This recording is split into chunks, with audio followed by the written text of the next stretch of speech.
The old Pitbull had been sitting in the same concrete cage for 714 days when Walter Hayes first saw him. By then, nobody at the Blackwater Ridge animal shelter even bothered putting adoption cards on the kennel anymore. The laminated paper had curled from moisture months earlier. The words "returned aggressive" had faded beneath claw scratches and dirt. Most dogs barked when people walked past. Roscoe never did. He just sat there in the corner beneath the dim yellow light, his scarred gray muzzle resting against the cold concrete floor while snow rattled softly against the shelter windows outside. And when Walter stopped in front of the cage, the dog slowly lifted his head, not with anger, not with excitement, but with the exhausted expression of something that had already been abandoned too many times to believe anyone ever came back. That was the moment everything changed, though neither of them knew yet. One lonely old Marine and one broken Pitbull were about to save each other from dying, long before death ever arrived. Winter had swallowed Blackwater Ridge early that year. The small Montana town sat between endless pine forests and abandoned mining hills, the kind of place where silence stretched for miles in snow, buried roads overnight.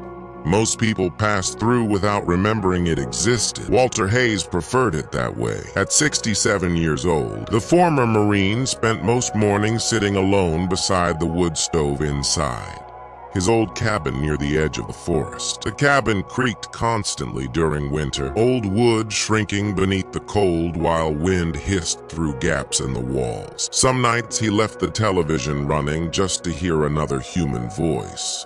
Other nights he sat in silence, staring at the empty recliner across from him. His wife Elaine had been gone for 3 years. Cancer. Quick at the end. Too quick. Walter still hadn't figured out how a house could feel so empty after one person disappeared from it. Her coffee mug remained in the cabinet untouched. Her winter scarf still hung beside the front door. Sometimes he caught himself listening for footsteps that never came. The loneliness had become physical, like carrying wet sand in his chest. He barely spoke to anyone except Nolan Briggs, the local deputy who occasionally stopped by to check on him after storms. "You can't keep living like a ghost up here," Nolan told him one afternoon while stomping snow off his boots. Walter only grunted. "You eating at least?" "Sometimes. That ain't an answer." Walter stared out the window toward the forest. The trees stood motionless beneath thick snow. "Quiet suits me," he muttered, but Nolan knew better. Everyone in Blackwater Ridge knew Walter Hayes carried ghosts home from the war. Some scars healed wrong. Others never healed at all. 3 days later, Walter found himself parked outside the animal shelter for reasons he couldn't fully explain. Maybe it was because the cabin had grown unbearable. Maybe it was because he'd started talking to the walls. Or maybe it was because the silence had finally become louder than he could stand. The shelter smelled like bleach, wet fur, and old blankets. Dogs barked immediately when he walked in, all except one. Emily Carter looked up from behind the front desk with tired eyes and forced politeness. "Can I help you, sir?" Walter removed his gloves slowly. "Just looking." Emily nodded. "Most of the younger dogs are on the west side kennels." Walter walked past wagging tails and eager barking. Labradors bounced against fences. Shepherd mixes spun in circles. Puppies clawed at cage doors begging for attention. Then he reached the final kennel in the back corner. Roscoe. The pit bull didn't move at first. The old dog remained curled against the wall. Broad, muscular frame, stiff with caution. Gray fur covered his muzzle. One ear bent permanently downward like it had once been torn. A faded scar cut through the fur near his left eye. Walter crouched slowly. Roscoe finally looked at him, and something inside Walter tightened unexpectedly, because he recognized that look. It was the same expression he saw every morning in his own mirror. a creature too tired to trust hope anymore. Emily approached quietly behind him. I wouldn't recommend that one. Walter didn't look away from the dog. Why not? Emily hesitated. He's been returned 3 times. For what? People say he's unpredictable. Roscoe lowered his head again. Emily sighed softly. Truth is, I think life just failed him too many times. Walter stared at the dog for several seconds. How long's he been here? 714 days. Walter blinked slowly. That long? Emily nodded. Nobody wants an old pit bull with scars. The words landed heavier than she intended, because for a moment Walter wondered if she was talking about the dog or him. Roscoe still hadn't barked once, not even when Walter reached toward the bars carefully. The dog only watched, silent, suspicious, broken. Walter returned to the shelter the next morning, and the morning after that, he never admitted to himself why. Sometimes he brought coffee and sat outside Roscoe's kennel without speaking. Sometimes he simply watched the old Pitbull sleep beneath the dim lights while snowstorms rolled across the Montana hills outside. Roscoe never approached him, but he stopped turning away. Emily noticed first. He doesn't do that with anyone else. Walter glanced toward her. Do what? Watch. Sure enough, Roscoe's eyes followed Walter constantly now, carefully, like he was studying him, measuring him. Walter understood that feeling too. War taught men to study people before trusting them. On the 5th day, Walter finally opened the kennel. Emily nearly objected, but Roscoe didn't growl, didn't bare teeth. The old dog simply remained still while Walter sat cross-legged on the concrete floor several feet away. For almost 10 minutes, neither of them moved. Then something unexpected happened. Roscoe slowly walked forward, each step cautious, painfully cautious. Walter could hear the dog's nails tapping against concrete. Then Roscoe stopped directly beside him. Walter held his breath. The pit bull lowered his scarred head carefully onto Walter's knee. And Walter Hayes nearly broke apart right there inside that shelter, because it had been years since another living thing trusted him enough to lean close. Emily quietly turned away, pretending not to notice the old Marine wiping moisture from his eyes. The adoption paperwork took less than 20 minutes. You sure about this? Emily asked gently. Walter signed the final page. He ain't the only thing nobody wanted anymore. The drive home passed in silence. Roscoe sat rigid in the back seat, staring out at the snowy roads, while pine forests blurred past the windows. Walter spoke only once. You bite me, I'll bite back. Roscoe blinked slowly. That was the beginning. The cabin felt different the moment the dog entered it. Not warmer exactly, but less dead. Roscoe walked carefully across the wooden floors, sniffing corners, examining shadows.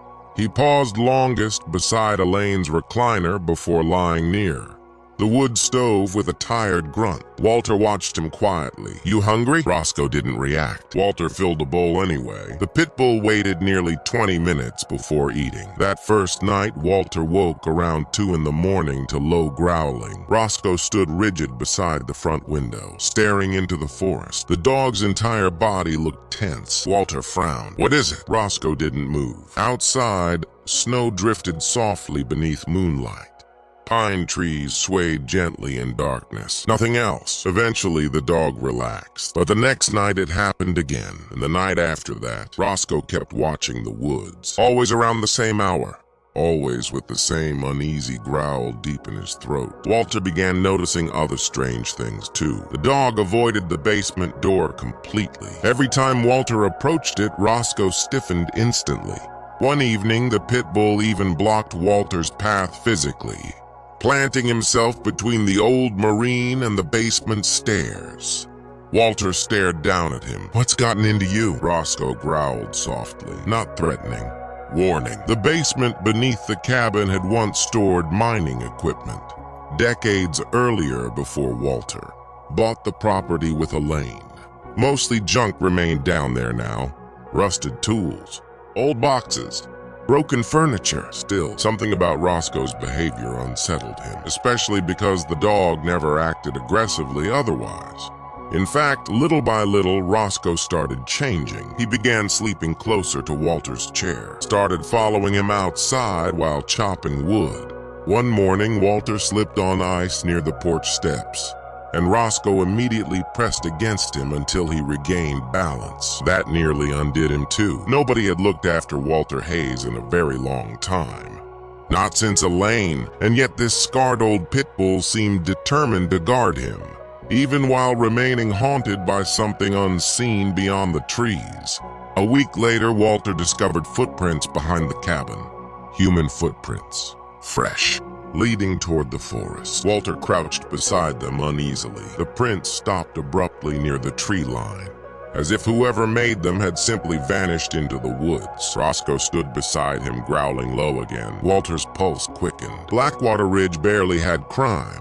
Folks left doors unlocked around here. Still, the tracks bothered him enough to mention them to Deputy Nolan later that afternoon. Nolan examined the snow briefly before shrugging. Probably hunters in February, maybe hikers. Walter shook his head. Nobody hikes these woods this time of year. Nolan sighed. You've been isolated too long, Walt. Roscoe suddenly barked sharply toward the trees. Both men turned instantly. Nothing moved except drifting snow, but Roscoe's fur stood raised along his spine. Nolan glanced uneasily toward the forest, then laughed awkwardly. Guess Cujo disagrees. Walter didn't smile, because Roscoe wasn't acting afraid. He was acting alert, like he knew something. That night, Walter couldn't sleep. The wind battered the cabin while branches scraped against the roof. Around midnight, he heard Roscoe pacing again. Back and forth, back and forth. Then came a sound Walter hadn't heard before. Footsteps, outside, crunching slowly through snow. Walter froze instantly. Roscoe growled deep and vicious beside the window. The footsteps stopped. Silence swallowed the cabin. Walter grabbed the old shotgun beside his bed carefully and approached the front window. Nothing, only darkness and falling snow. But when he opened the front door, icy wind rushed inside, carrying the faint smell of cigarette smoke. And somewhere deep in the forest, something moved. By morning, the tracks were gone beneath fresh snowfall. Walter told himself he imagined it. Combat veterans imagine things sometimes, especially men who spent years sleeping lightly. But Roscoe kept watching the woods. Every single night, days passed, then weeks. And despite the strange tension surrounding the cabin, Walter slowly began feeling alive again. He talked more now, mostly to Roscoe. You're ugly as hell, you know that? Roscoe wagged his tail once. Tiny progress. Walter laughed quietly. The sound surprised even him. For the first time in years, the cabin held moments that didn't ache constantly. Roscoe started sitting beside him on the porch during sunsets. The old Pitbull would lean against Walter's leg while snow covered. Mountains turned gold beyond the trees. Sometimes Walter talked about Elaine. She used to hate winter. Roscoe listened silently. She'd make chilly every damn snowstorm. The dog rested his head against Walter's knee. Walter swallowed hard. You'd have liked her, and somehow that hurt less when said out loud. But peace never lasted long in Blackwater Ridge. One afternoon, Walter found Sophie Miller near the edge of his property. The little girl stood bundled in a pink winter coat, clutching a sled rope nervously. Roscoe immediately positioned himself beside Walter. Protective. Sophie stared wide-eyed at the Pitbull. That's the scary dog? Walter frowned. Who told you he's scary? My dad. Roscoe sat quietly. Sophie tilted her head. He looked sad. Walter glanced down at the dog. Yeah, he murmured. Guess he does. To Walter's surprise, Roscoe slowly approached the child. Gentle. Careful. Sophie extended a mittened hand uncertainly. Roscoe sniffed it once before nudging her softly. The little girl giggled, and Walter realized something important then. Roscoe had never been dangerous, just wounded. There was a difference. That same evening, the footprints returned. Closer this time. Walter found them circling near the back shed behind the cabin. Roscoe erupted into furious barking immediately. Walter's stomach tightened. Someone had definitely been there, and judging by the cigarette butts half buried near the tree line, someone had been watching the cabin repeatedly. Nolan arrived an hour later after Walter called him. You sure these are fresh? Walter pointed toward the snow. They weren't here yesterday. Nolan examined the tracks with visible skepticism. Could be drifters passing through? Drifters don't circle cabins for weeks. Nolan looked toward Walter carefully. You sleeping okay? The question hit harder than intended. Walter stiffened instantly. You think I'm losing it? No, Nolan replied carefully. I think grief and isolation mess with people. Roscoe suddenly snarled toward the woods again, violently this time. Nolan flinched, and for the briefest second, even the deputy looked unsettled. Then came the storm, the worst snowfall Blackwater Ridge had seen all winter. Wind screamed through the mountains while snow buried roads overnight. Power flickered constantly inside the cabin. Walter and Roscoe spent most of the evening beside the wood, stove listening to the storm batter the walls. Around midnight, Roscoe stood abruptly, every muscle in his body tightened. Then he sprinted toward the basement door, barking. Not ordinary barking. Frenzied, terrified, Walter jumped from his chair. "Roscoe!" The dog slammed himself against the basement door repeatedly. Boom, boom, boom. Walter's pulse exploded. "What the hell?" Roscoe barked savagely now, claws scraping the wood while growls echoed through the cabin. Then Walter heard it, a sound beneath the floorboards. Movement. Someone was down there. Walter grabbed the shotgun instantly. The basement door rattled violently. Roscoe barked harder. Walter's military instincts surged awake after decades buried beneath grief. He approached slowly, heart hammering. The door creaked open. Cold air rose from the darkness below. Then came another sound. Breathing. Human breathing. Walter flicked on the basement light. Nothing. Just shadows and old storage boxes. But Roscoe charged downward immediately. Walter followed. The old basement stretched deeper than most people realized because decades earlier, the cabin had connected to abandoned mining tunnels beneath the mountain. Walter rarely entered the lower sections anymore. Too dangerous, too unstable. Roscoe disappeared around a corner, growling furiously. Then a man exploded from the shadows. Everything happened violently fast. The stranger slammed into Walter, knocking the shotgun aside. Walter crashed against the wall hard enough to see stars. The man smelled like sweat, dirt, and cigarettes. Wild-eyed, desperate, Roscoe launched himself instantly. The Pitbull hit the stranger with terrifying force. Screaming erupted through the basement. The man punched wildly while Roscoe clamped onto his arm, refusing to release. Walter staggered upright just as the stranger reached for a knife. "Roscoe!" The blade flashed downward. Walter fired the shotgun. The blast deafened the basement. Silence followed. The stranger collapsed screaming, wounded in the shoulder. Roscoe limped backward suddenly. Blood stained the dog's side. Walter's heart dropped instantly. "Roscoe!" The Pitbull still stood between Walter and the attacker despite shaking violently from injury. Sheriff deputies arrived 40 minutes later once Walter managed. Radio contact through the storm. The truth unraveled quickly afterward. The stranger was an escaped criminal named Curtis Vane, wanted for armed robbery 2 counties over. Investigators later discovered he'd been hiding inside abandoned mining tunnels beneath Blackwater Ridge for weeks using old maps from the town's mining days.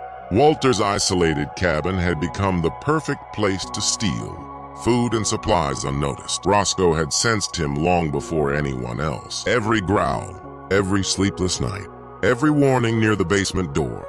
The dog had been trying to protect Walter the entire time, and nobody listened. Not until blood stained the basement floor.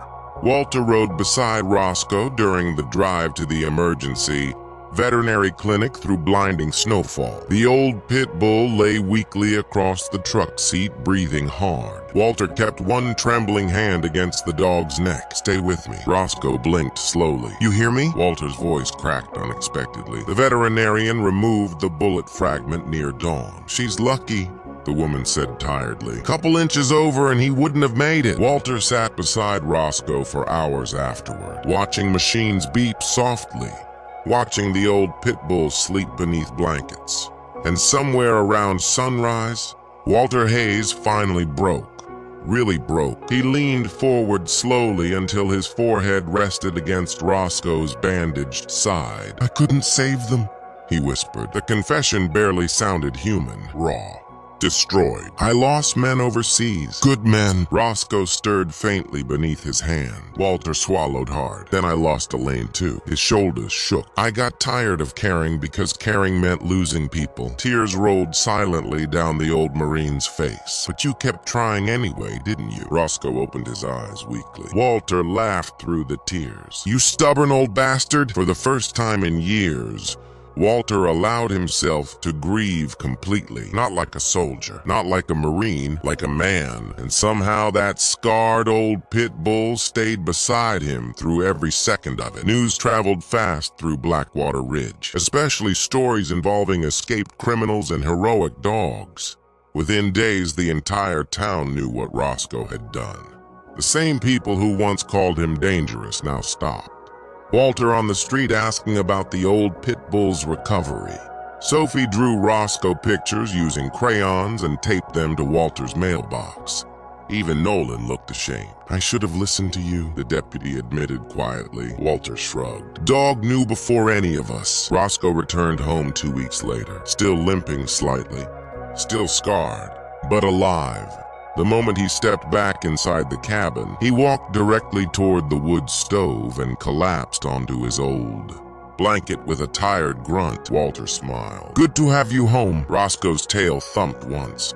That spring arrived slowly in Montana.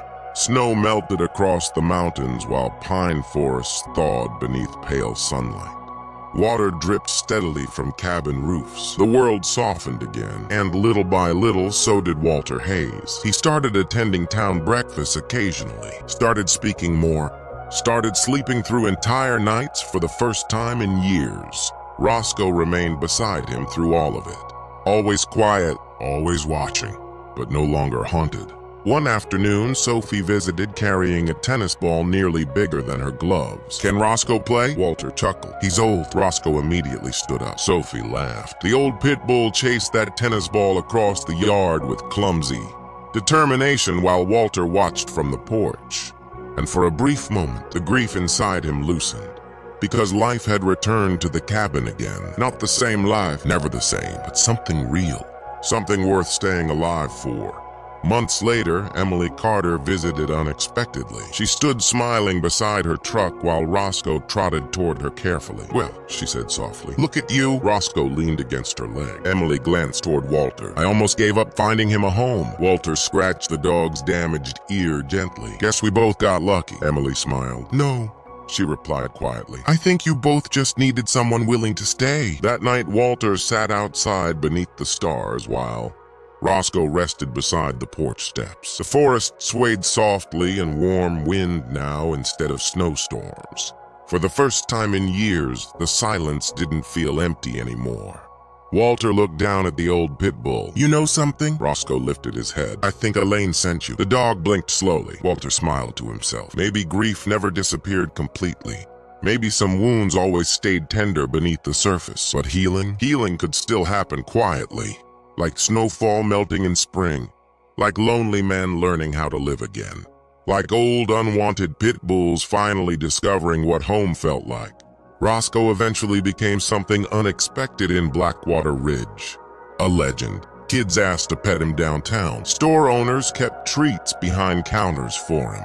People who once crossed streets to avoid the scarred old pit bull now knelt beside him smiling. But Roscoe never cared much for attention. He only cared about Walter. Every morning, the old dog followed him onto the porch with coffee. Every evening, he rested beside Walter's boots while sunset spilled gold through the pine trees. Sometimes Walter still woke from nightmares. War never fully released men like him. On those nights, Roscoe climbed beside the bed quietly until Walter's breathing slowed again. No barking, no panic. Just presence, and somehow that was enough. One October evening, nearly a year after the storm, Walter drove Roscoe past the animal shelter again. Emily waved from outside. Walter parked briefly while Roscoe climbed slowly from the truck. The old pit bull stared at the shelter entrance for several long seconds. Then he turned away and walked back toward Walter immediately, like he understood. Like he knew he wasn't waiting for someone anymore. He was already home. Walter crouched carefully despite his aging knees and rubbed Roscoe's neck. "You remember this place?" Roscoe pressed against him silently. Walter's throat tightened. "Yeah," he whispered. "Me too." Because the truth was, Walter remembered that loneliness. He remembered what it felt like to believe the world had stopped needing you. To wake up every morning carrying silence so heavy it became part of your bones. Roscoe had rescued him from that, not with grand gestures, Not with miracles, just loyalty, just staying. Sometimes that's how saving happens, quietly.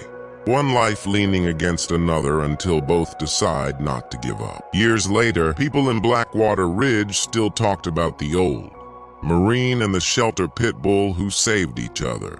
Some stories grow larger with time, others grow deeper. This one became both, and on cold Montana nights, when snow drifted softly through the pine forests surrounding Walter's cabin, you could sometimes still see the porch light glowing warmly, beside two shadows resting together in silence. One man, one dog, both scarred by life, both abandoned in different ways, and both finally understanding something most people spend their entire lives searching for. Home was never a place. It was simply the first heartbeat that stayed after everyone else left.